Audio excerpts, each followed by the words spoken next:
E aí, torcedor vascaíno?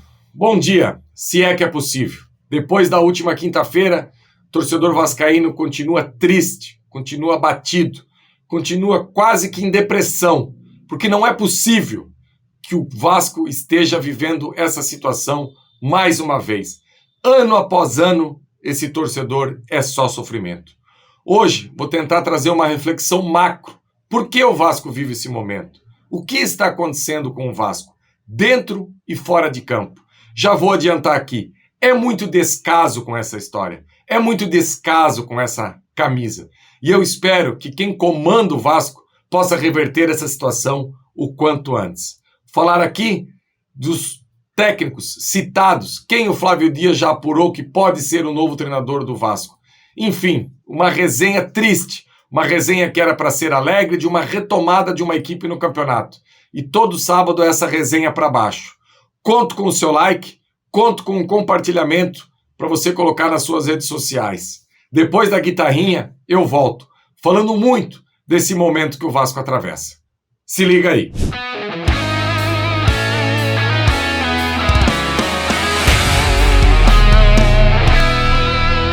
Então, torcedor vascaíno, que duro golpe que a torcida do Vasco teve com mais essa derrota frente ao Goiás na última quinta-feira em São Januário, que acabou aí com a demissão do técnico Maurício Barbieri. A gente trazer aqui fatos de campo e bola desse jogo é algo que basicamente não vai acrescentar nada. No dia do jogo, na última quinta-feira, eu lembro que eu coloquei no meu Twitter, no @JeanFaísca1, logo pela manhã. Eu coloquei a escalação do Vasco e ali eu deixei claro que esse time do Vasco, no Brasileirão da Série A, ele não era capaz de fazer 30 pontos. Era capaz de vencer o Goiás, que quase venceu. O Vasco, antes de tomar o gol, teve um gol anulado, teve 2 bolas na trave, enfim, porque o nível do Goiás também é bem abaixo de qualquer crítica. Agora, ninguém imaginava que o Vasco chegaria na 11ª rodada da Série A com essa escalação. Uma escalação recheada de jogadores da base, inclusive com alguns queimando alguns processos, como é o caso do Ryan. Eu não defendo que o Ryan não tenha que jogar nessa equipe do Vasco. Tem que jogar sim, até porque do meio para frente é a melhor opção que a gente tem no elenco hoje. Quando eu falo em queimar processos, não é queimar o jogador, porque muita gente tem medo que vai queimar o jogador, se ele não render, não é o momento. Não, eu vejo que não queima. Tudo isso serve de experiência para o jogador Ryan ir se desenvolvendo. Essa pressão toda que ele passa hoje com a camisa do Vasco é algo que ele pode até tornar como um combustível e tornar positivo para ele continuar aí jogando. Mas assim, é tanta coisa errada que eu poderia fazer um Faísca Tá On de 5 horas gravados aqui para você, torcedor. Se a gente olhar, o Miranda era um zagueiro que já era para estar encostado há um bom tempo, titular na última quinta-feira. O Zé Gabriel, que eu tenho uma opinião impopular, eu não acho o Zé Gabriel esse jogador tão ruim quanto a maioria da torcida do Vasco acha. Não que eu vejo ele num elenco do Vasco para ser o protagonista, como prometeram para o torcedor do Vasco na constituição da SAF, que o Vasco seria protagonista. Aliás, eles prometeram tanta coisa para o torcedor do Vasco e não cumpriram. Essa foi a principal, que o Vasco voltaria a ser protagonista e passa longe de um Vasco protagonista. Mas o Zé Gabriel estava há 3 meses correndo em volta do gramado do CT Moacir Barbosa. Não era um jogador relacionado, era um jogador assim que estava ali, escanteio. Aí ele foi relacionado contra o Flamengo, entrou contra o Flamengo naquela tragédia absurda e depois acabou virando titular contra o Internacional e na última quinta-feira titular também. Aí o Andrei, que eu particularmente acho que o tempo que ele estava aqui no Brasil, ele tinha que ser utilizado pelo Vasco, pela escassez de jogadores que o Vasco tem no elenco, também é titular, mesmo eu concordando que talvez não estivesse 100% focado aqui, e não é fácil também você estar vendido para o Chelsea, para um dos gigantes do futebol europeu, mas tem que usar o Andrei por falta de opção. Lá na frente, a gente tem o Alex Teixeira, que é um jogador que da última quinta-feira eu até acho que ele foi um dos melhores da equipe do Vasco, só que um jogador que o que mereceu para ter a sua renovação?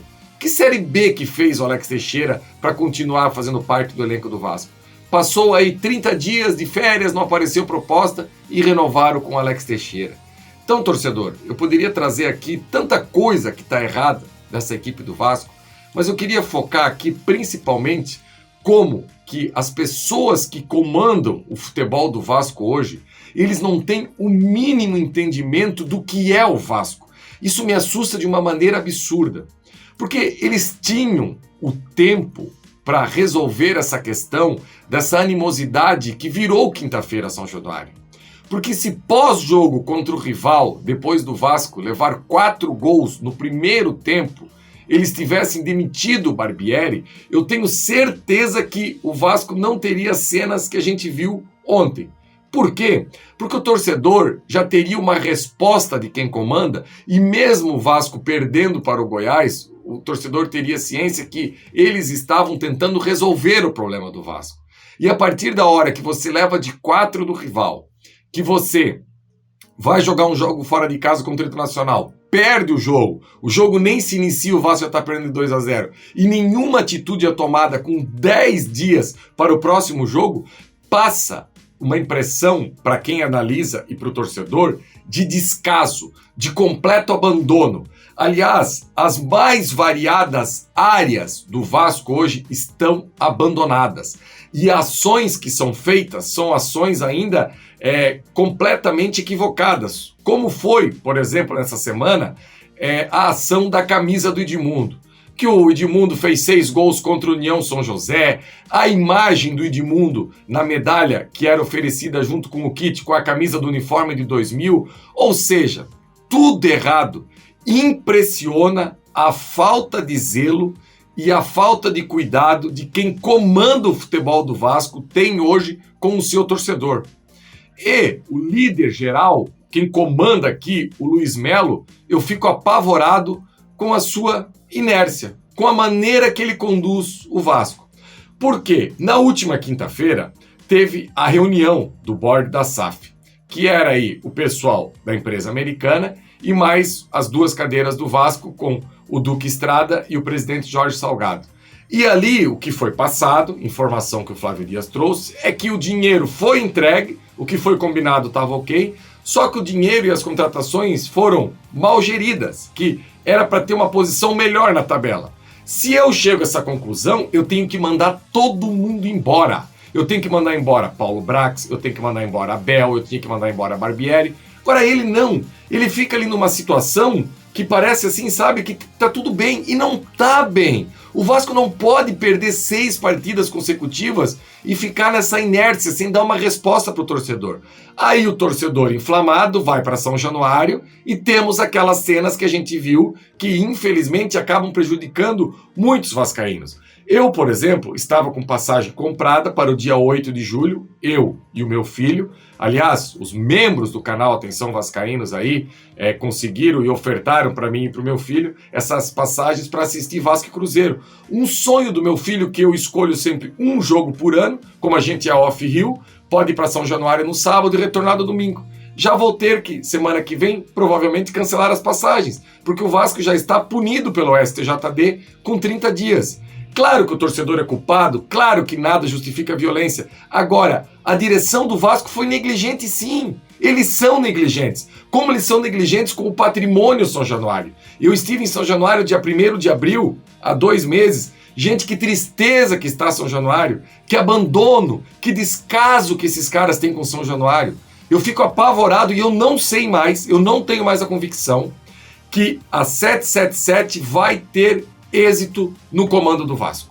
Enquanto eles não entenderem, enquanto eles não vierem para o Brasil, enquanto eles não souberem a paixão que é o Vasco, o que o torcedor do Vasco realmente pensa de futebol, eles vão continuar tratando o futebol como só mais uma empresa do grupo. Aliás, eu tenho alguns ídolos no jornalismo, e tem um ídolo que eu tenho, é o Lédio Carmona.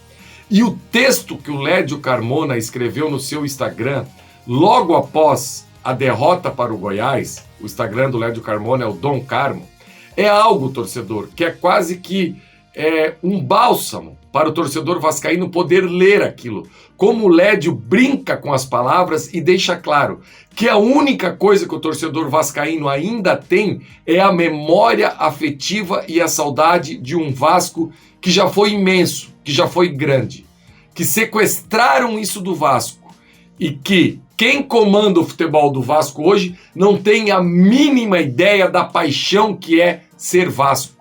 Para eles, talvez, ser o 19º colocado, perder 6 partidas consecutivas, é apenas uma empresa que não está fechando bons negócios. Só que o torcedor vascaíno tem memória afetiva absurda.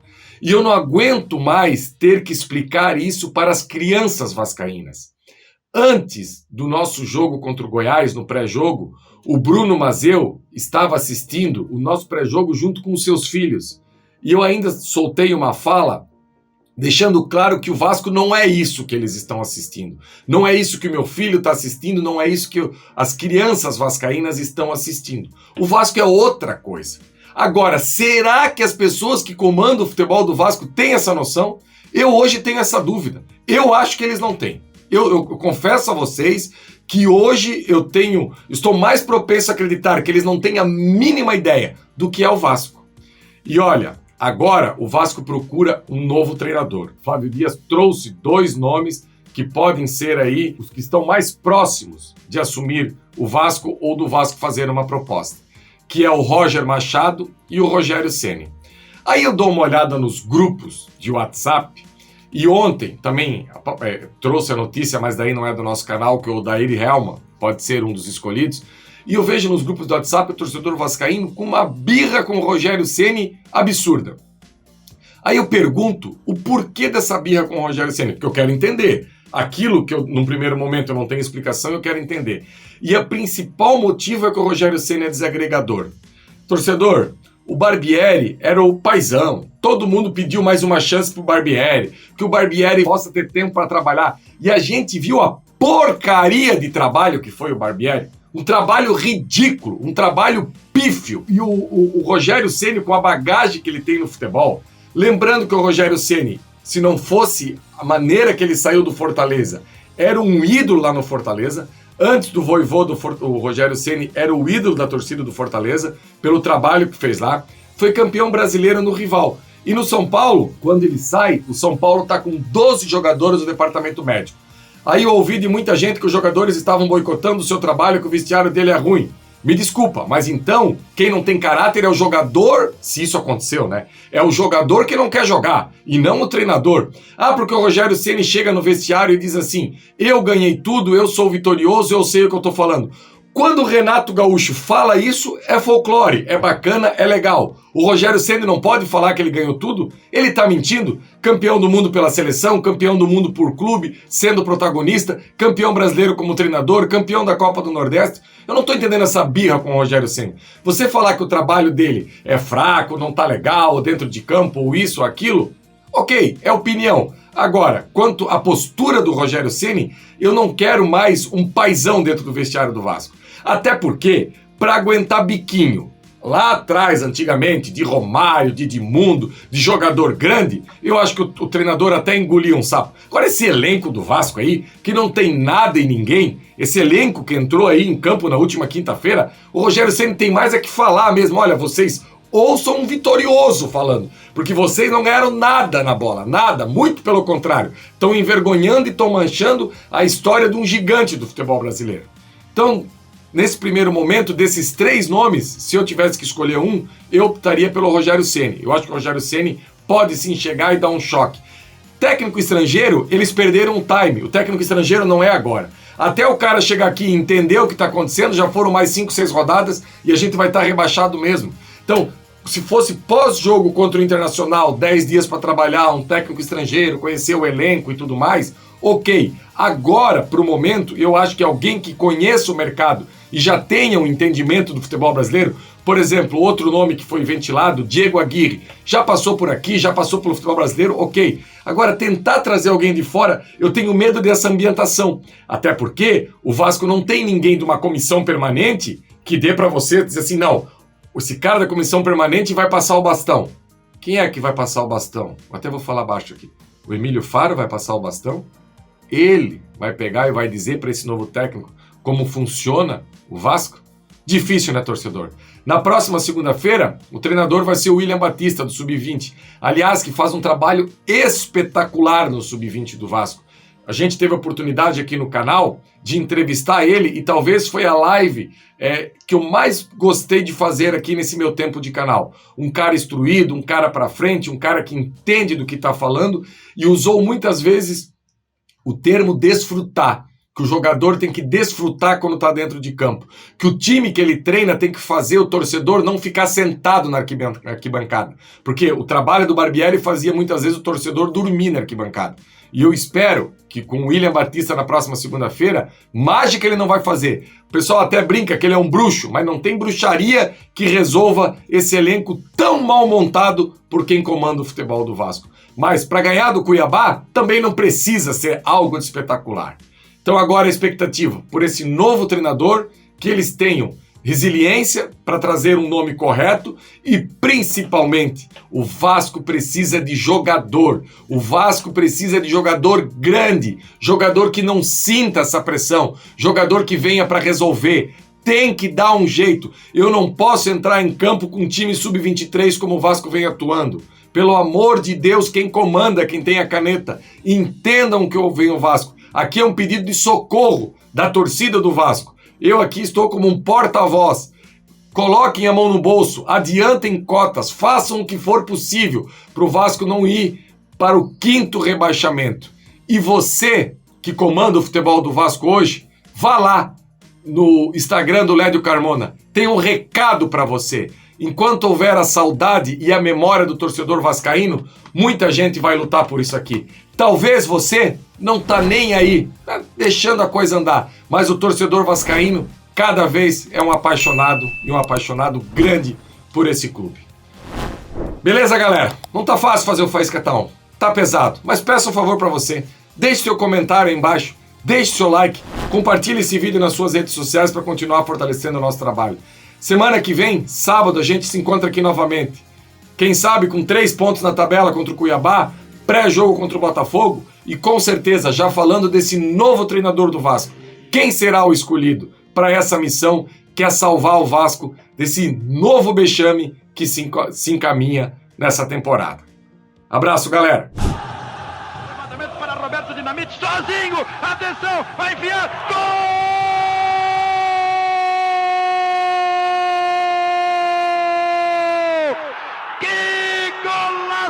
Maravilhoso do moço que mora em Caxias!